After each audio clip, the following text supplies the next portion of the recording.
तो इसलिए बच्चों को सुंदर संस्कार देना चाहिए, क्योंकि और बच्चों को भी अपने माता पिता को ही सर्वस्व मानकर, क्योंकि माता पिता ही एक ऐसे भगवान के द्वारा दी गई एक ऐसी संपत्ति है कि उनसे उदार हमारे लिए कोई दूसरा नहीं हो सकता। माता पिता ही सबसे बड़े उदार हैं।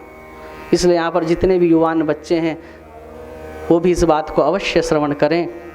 शास्त्र क्या कह रहा है कि पितरौ विकलौ दीनौ वृद्धौ दुःखित मानसौ महागदेन संतप्तौ परित्यजति पापदीहि स पुत्रो नरकम याति दारुणम कृमि संकुलम।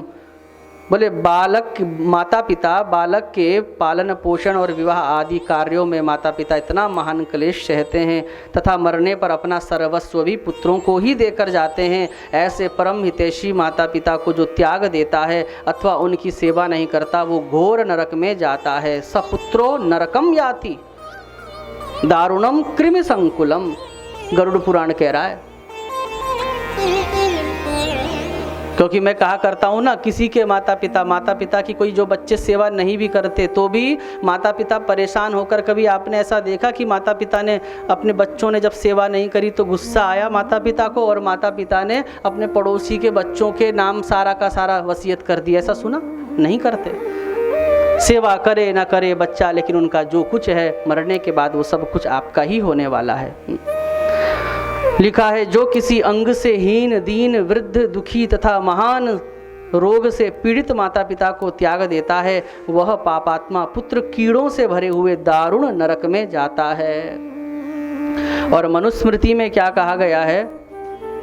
उपाध्यायान दशाचार्य आचार्याणाम शतम पिता सहस्रम तु पितृन माता गौरवेणा तिरिच्यते। ये मनुस्मृति कह रही है। क्या लिखा है? बोले 10 उपाध्यायों से बढ़कर एक आचार्य होता है। किसी भी कार्य को धार्मिक कृत्य करने के लिए हम एक आचार्य नियुक्त करते हैं, तो जो 10 ब्राह्मण हैं उनके ऊपर एक आचार्य होता है और 100 आचार्यों से बढ़कर एक पिता होता है और 1000 पिता से बढ़कर एक गौरवमयी माँ कही गई है। ये मनुस्मृति कह रही है। अच्छा, गरुड़ पुराण और क्या कह रहा है? पितृ मातृ समम लोके नास्त्यजन्य दैवतम परम तस्मा सर्व प्रयत्नेन पूजयेत पितरौ सदा। बोले संसार में माता पिता के समान श्रेष्ठ अन्य कोई देवता भी नहीं है, अतः सदैव सभी प्रकार से अपने माता पिता की सेवा पूजा करनी चाहिए। पद्म पुराण क्या कह रहा है कि सर्वतीर्थमयी माता सर्वदेवमयः पिता और मातरम पितरम तस्मात् सर्वयत्नेन पूजयेत। पद्म पुराण के सृष्टि खंड में लिखा है 47वें अध्याय के 11 श्लोक में क्या लिखा है? बोले सर्व तीर्थमयी माता, सारे तीर्थों का निवास माता के चरणों में होता है। पैसा है तो तीर्थ करना चाहिए, ऐसा नहीं कि नहीं करना चाहिए, लेकिन आपने केवल माता पिता के चरण प्रातः काल उठकर यदि छू लिए तो आपको समस्त तीर्थों में स्नान करने का फल प्राप्त हो जाता है। जो चीज़ इतनी सुलभ है हम इतना फिर उससे कतराते क्यों हैं? माता सर्वतीर्थमयी है और पिता संपूर्ण देवताओं का स्वरूप कहा गया है। इसलिए सभी प्रकार से यत्न पूर्वक माता पिता का संपूर्ण सम्मान पूजन करना चाहिए। रामचरितमानस में क्या लिखा है? भगवान श्री राम अपने अनुज श्री लक्ष्मण जी महाराज से कहते हैं कि सोनु जननी सोई सुत बड़ भागी और जे पितु मातु वचन अनुरागी। वही पुत्र श्रेष्ठ है जो अपने माता पिता के वचन को बड़े अनुराग के साथ प्रेम के साथ स्वीकार करती है। और चारि पदार्थ करतलता के प्रिय पितु मातु प्राण सम जाके। 4 पदार्थ उसके हाथ में होते हैं जो माता पिता के प्रिय पितु मातु प्राण समझा के, जो अपने माता पिता को प्राण के समान अपने प्राण के समान प्रेम करता है, उसके हाथों में 24 घंटा 4 पदार्थ होते हैं। कौन से पदार्थ? धर्म अर्थ काम मोक्ष। धर्म अर्थ काम मोक्ष ये सब कुछ उसके हाथ में होते हैं। और अस जिय जनी सुनहूँ सिख भाई करहूँ मातु पितु पद सेवकाई। राम जी कह रहे हैं इसलिए पूरे समाज को मैं एक शिक्षा दे रहा हूँ लक्ष्मण तुम्हारे माध्यम से कि करहूँ मातु पितु पद सेवकाई। जो माता पिता की सेवा करते हैं उनको ये राम उनकी दुर्गति नहीं होने देता कभी भी। एक बार मैं दिल्ली में कथा कर रहा था तो लाल बहादुर शास्त्री जो संस्कृत यूनिवर्सिटी है तो कथा में इच्छाराम द्विवेदी जी जो पुराणों से आचार्य हैं उनको भी हमने मुख्य अतिथि के रूप में बुलाया था। जब उनका उद्बोधन हुआ तो उन्होंने अपने उद्बोधन में एक श्लोक भविष्य पुराण का कहा था। अब सारे श्लोक तो याद करने संभव नहीं होते, उन्होंने तो माइक में कहा था, लेकिन उसका मैं अर्थ बता रहा हूँ। उन्होंने बहुत सुंदर भविष्य पुराण का श्लोक कहा था। भविष्य पुराण का मतलब जो हमारा भविष्य बताता है। अभी तो हम वर्तमान में जी रहे हैं ना, जो हमारा भविष्य बताता है, फ्यूचर बताता है, तो उसको भविष्य पुराण कहते हैं।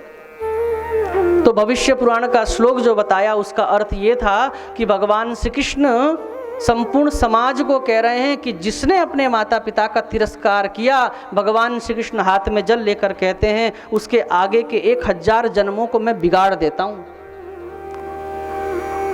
ऐसा भगवान कह रहे हैं। वाल्मीकि रामायण में क्या कहा है, मैंने कई पुराणों का संकलन आप लोगों के लिए किया, बच्चों के लिए किया, सुनेंगे तो सदप्रभाव पड़ेगा। कि मातरम पितरम विप्रम आचार्यम चावमन्यते सपश्यति फलं तस्य प्रेतराजवशं गतः। ये वाल्मीकि रामायण का श्लोक है। बोले मातरम पितरम विप्रम माता पिता ब्राह्मण आचार्यम चावमन्यते, और आचार्य को सपश्यति फलम तस्य प्रेतराजगतम गतः। भगवान राम यमराज से कह रहे हैं अगर इनको कोई अनादर के भाव से देखता है तो हे यमराज तू उसको यम पास में बांध कर ले जा, मेरी तरफ से पूरी छूट है। क्या लिखा है? प्रेतराज वशम गतः। और एक श्लोक और है। एक बार बोले दरिद्र देवी भगवान नारायण के पास गई और दरिद्र देवी खूब रो रही है। भगवान ने कहा क्यों रो रही है तू? बोले सब कोई घंटी बजा बजा के कहते हैं हे लक्ष्मी मैया आप आओ हमारे घर में, सुख संपत्ति घर आवे, मुझको तो कोई बुलाता ही नहीं है। मुझे जब कोई बुलाता नहीं है तो मुझे बनाया क्यों? मेरे लिए भी तो कोई रहने की जगह दो, मुझे भी तो कहीं रहने के लिए स्थान चाहिए। तब भगवान नारायण क्या कह रहे हैं कि तुम कहाँ जाकर रहो? कि विप्र सज्जन वृद्धानां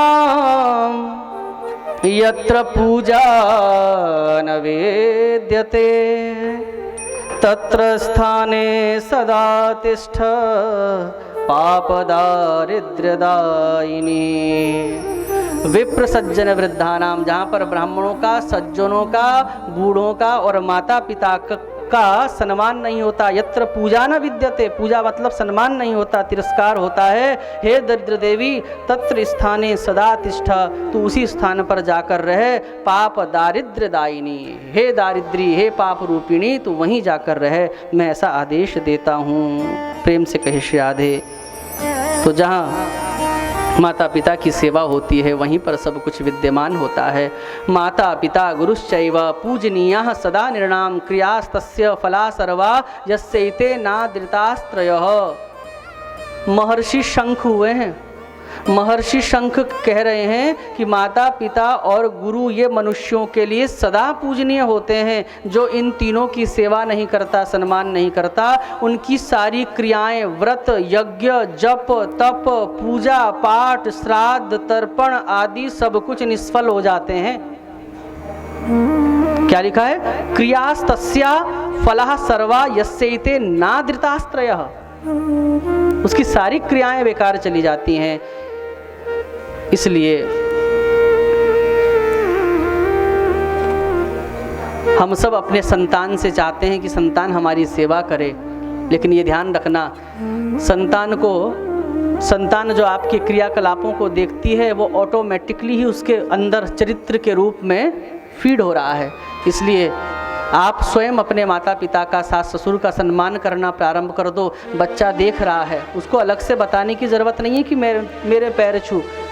माँ थोड़ी ही बोलेगी कि मेरे पैर छू, तो इसलिए पद्धति सीखो, माँ सुबह उठ कर कहे जा पिताजी के पाँव छुआ, क्योंकि हमारी वो परंपरा नहीं है ना कि हम स्वयं अपना सम्मान कराएं। माँ कहे जब पिताजी के पाँव छू ले, और जब पिताजी के पाँव छुए तो पिताजी कहते जा माँ के पैर छू ले, दादा के छू ले। और आप अपने माता पिता के पाँव छुओ तो वो देख रहा है बच्चा, धीरे धीरे धीरे धीरे वो संस्कार ऐसा छप जाएगा कि वो आपका अनादर नहीं करेगा। अन्यथा जानते हो आजकल ज़्यादा पढ़ा लिखे होने पर बहुत बड़ा जब पद मिल जाता है ना, जब हम ऑफिस में बहुत कोट पैंट टाई वालों को जब आजकल के युवा बच्चे फेस करते हैं, और उसकी बूढ़ी अम्मा उस समय अगर बच्चे के लिए, अरे मेरा बच्चा आज टिफ़िन ले जाना भूल गया, और लेकर जाती है, चलो गाजर का हलवा बनाया, पराठे पूरी बनाई, और जब लेकर जाती है उसके ऑफिस में, तो जब बच्चे को पता चलता है माँ आ रही है, तो उसको लगता है कि टाई कोट के बीच में मेरी बूढ़ी माँ जिसके बाल बिखरे हुए हैं, शॉल ओढ़ के आएगी, दांत भी टूटा हुआ होगा, आंख भी छोटी सी है, तो उसको इतना लज्जा होती है कि घंटी बजाकर पहले ही कह देता है माँ को कहना वेटिंग रूम में इंतज़ार करे, माँ को कहना रिसेप्शन में थोड़ी देर इंतज़ार करे, प्रतीक्षा करे। उसको सबके सामने अब मेरी माँ है कहने में भी संकोच होता है। बोलो राधे राधे। इसलिए पुनः तरुण सागर जी महाराज की बात को दोहरा रहा हूँ, जो कहा करते थे कि अब अपने बच्चों को खूब पढ़ाओ लिखाओ और खूब लायक बनाओ, लेकिन इतना लायक मत बनाना कि कल वो हमको ही आपको ही नालायक समझने लगें। प्रेम से कहिए श्री राधे।